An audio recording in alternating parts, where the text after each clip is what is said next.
Welcome back.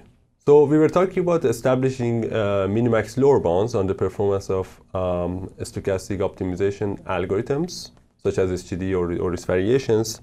And we basically talk about the fact that we want to use the idea of minimax risk and leverage elegant tools from statistical decision theory and information theory to establish that lower bound. So the idea was that we reduce the optimization task to a hypothesis testing task. We show that the probability of making a mistake is non-trivially bounded away from zero, and the implication for us will be that there will be some lower bound on the convergence rate of any algorithm using stochastic gradients. Now, as part of the construction, we said that we're going to have two underlying data distributions.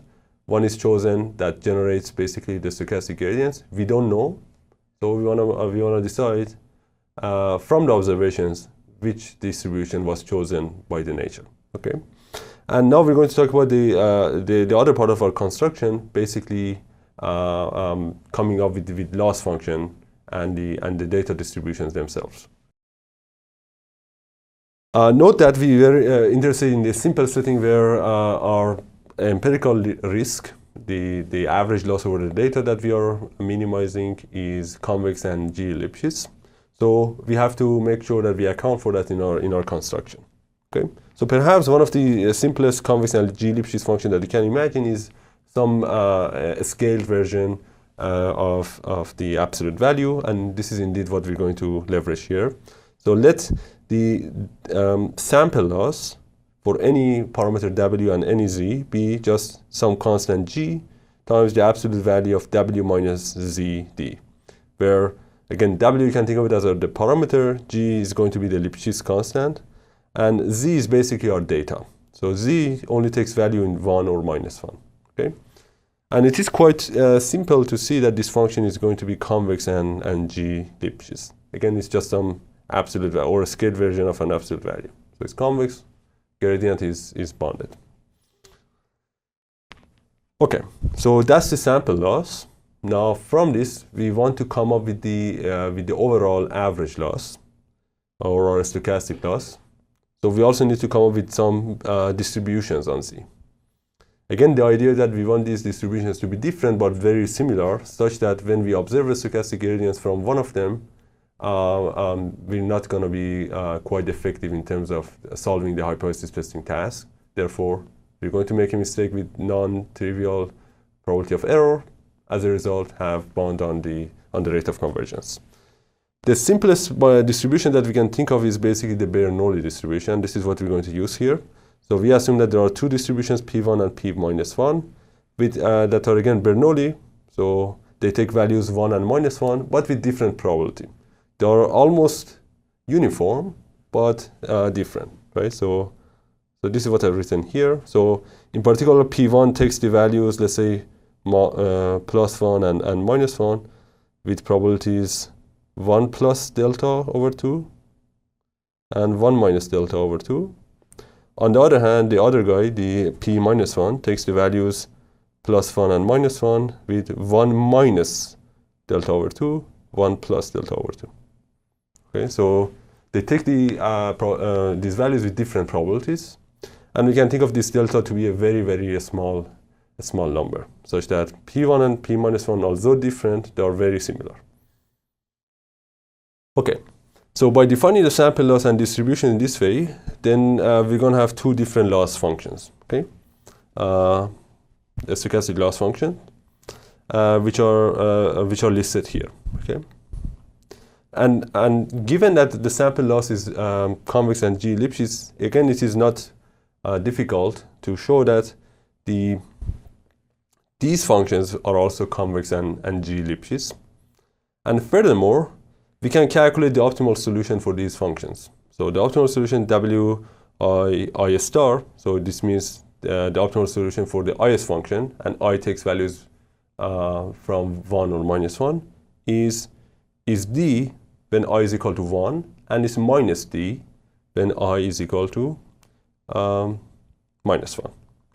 In particular, what I'm trying to say here is that the norm of the optimal solution is d. Okay, Why is it important? Because without loss of generality, we can say that we're going to initialize any algorithm at W1 to be 0, such that the difference between W1 and W star is precisely D. So this is the parameter that appeared in the upper bound for SGD. So by making this assumption, we're gonna make sure that quite simply this this parameter D also makes an appearance in our lower bound. Okay.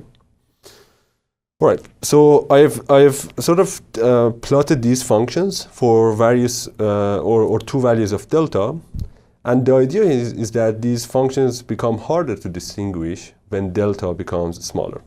So I believe here I used delta equal to 0.1, and here I used delta equal to I think it was 9. Okay. So as you can see, on the left-hand side, the functions are quite different. On the right-hand side, they are roughly the same. Okay. And again, this is the basically W1 star. This is W minus 1 star, and similarly, this is W minus 1 star, and this is W1 star. Okay, so two different functions with different minimizers, but they look kind of the same as delta becomes smaller. And the reason for that is that the underlying data distributions become similar as delta becomes smaller. All right, so this is basically our construction. Okay. Now let's talk about the stochastic gradients. And a natural choice here is basically just use what I've written here to be our stochastic gradients, by noting that basically the sign is a gradient of the absolute value function. Okay. All right. So this is a stochastic gradient. Well, when we were establishing the upper bound on the performance of SGD, we assumed that we have access to a stochastic oracle, which would give us unbiased estimator of the true gradient with bounded variance. And it is evidence that this stochastic gradient will be an unbiased estimator of our function. And it's also going to have bounded variance. Okay, so in particular, norm of G is uniformly bounded, right? So not just the expected value of norm square, but the norm square itself is uniformly bounded by G squared. Okay, so therefore we can kind of say that a standard deviation is roughly equal to G. Okay, so what's the implication? The implication that the upper bound we had for SGD is going to be some constant times dg divided by square root of d. And this is exactly the lower bound that we're going to also establish. Some constant times dg divided by square root of d, meaning that up to some constant, SGD is a minimax optimal optimization algorithm for the class of functions that are convex and G-Lipschitz. Okay. So now we're going to start talking about transition to hypothesis testing to make sure that we can leverage those the tools from that literature to establish bounds on the rate of convergence. Okay, and the reason we can do so is that the function that we constructed in the previous slide are very similar, especially when delta is small. So by observing the stochastic gradients that could come from, let's say, f1 or f minus 1, we might mistakenly think that they are a stochastic gradient for the other one. So it is hard for us to make this distinction. Okay. Nonetheless, despite the similarity of the function and stochastic gradients, they are different functions, and in fact they are separated in the following sense. So the idea is that if I have a solution, let's say w hat, that minimizes one of the functions well up to, let's say, 2 times GD delta accuracy, I'm not gonna, sorry, this is a mistake here, so it has to be the inequality is in the other direction. So if I optimize one of the functions well, I'm not going to optimize the other one well, okay? So if the suboptimality gap is less than, let's say, 2GD delta for one of the functions, the suboptimality gap for the other function will be larger than 2GD delta. Okay, so there is this separation, and we're going to use this separation to indeed reduce our optimization problem to a statistical testing problem. Okay, so what's the idea? We're going to, again, the main goal is that we want to decide which distribution or which loss is the underlying loss/distribution that generates the stochastic gradients. So we want to determine that, or we're going to test that.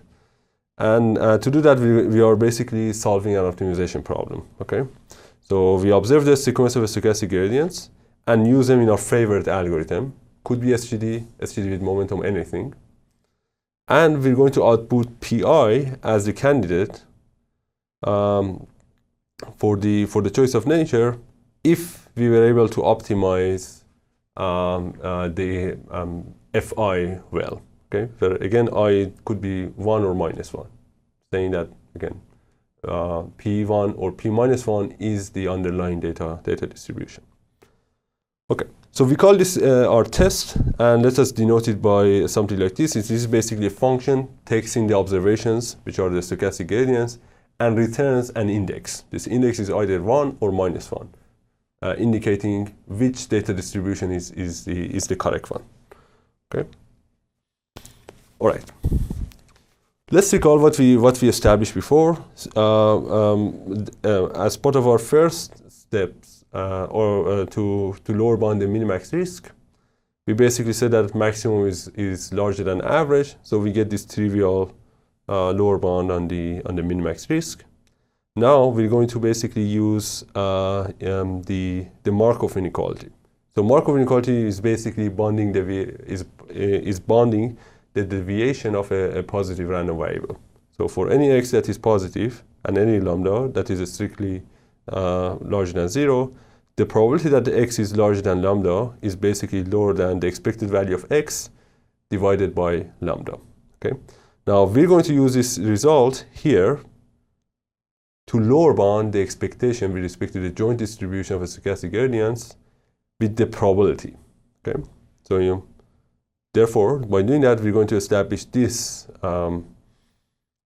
this lower bound on the risk of solution W. Okay.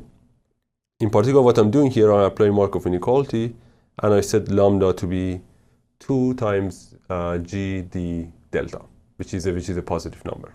Okay. Now, this probability that I have here is actually very, very interesting. Okay. So what this is saying, it is kind of saying that this is some notion of probability of error. Okay. So it is saying that if the underlying data distribution was PI, what's the probability that I'm not able to optimize FPI well? So in particular, what's the probability that I fail to optimize PI to meet the target accuracy, the 2 times GD delta? Okay. So therefore, this probability is precisely the probability of making an error or failing the test using our test algorithm based on the optimization problem when the stochastic gradients are generated according to PI. Okay. Now, therefore, we can talk about the total probability of error. Okay. So again, there are 2 options. The nature could choose P1 or P-1, and it chooses them uniformly. So we can talk about the total probability of error. The total probability of error that we make a mistake is basically the probability that we make a mistake when the stochastic gradients are generated according to P1 times the probability that P1 was chosen by nature plus the probability that we make a mistake when the stochastic gradients are generated from P-1 times the probability that P-1 was chosen by nature. Okay, and this is precisely the quantity that we had in the previous slide as part of our lower bound on the risk. Okay, so effectively, therefore, what we are saying is that the risk of solution W is bounded by some parameter that depends on the separation of the underlying data distributions and therefore the functions times the probability of error, the probability of failing the task of binary hypothesis testing. Okay, where this measure here, this Q, is basically the joint distribution over the random index I, okay, and the observed stochastic gradients, which are basically G1 through GT. Okay, so therefore, what we are saying is that the risk is bounded by, again, separation parameter times the probability of failure for this test. Now we can basically lower bound this by talking about the probability error of the best possible test. Okay, not just the one that we constructed, by the best possible test. Okay. So, and this is another step that help us to basically leverage tools from information theory that we're going to talk about. So therefore, our sort of somewhat final lower bound on the risk is the probability of failure of the best test times the separation of the distributions or equivalently the functions that we are leveraging in our construction. So what we're going to do then in the next part of this lecture, we're going to study the probability of error. So we're going to see how we can lower bound the probability of error, and then from that we get a lower bound on the rate of convergence of any stochastic optimization algorithm. I'll see you in the next part.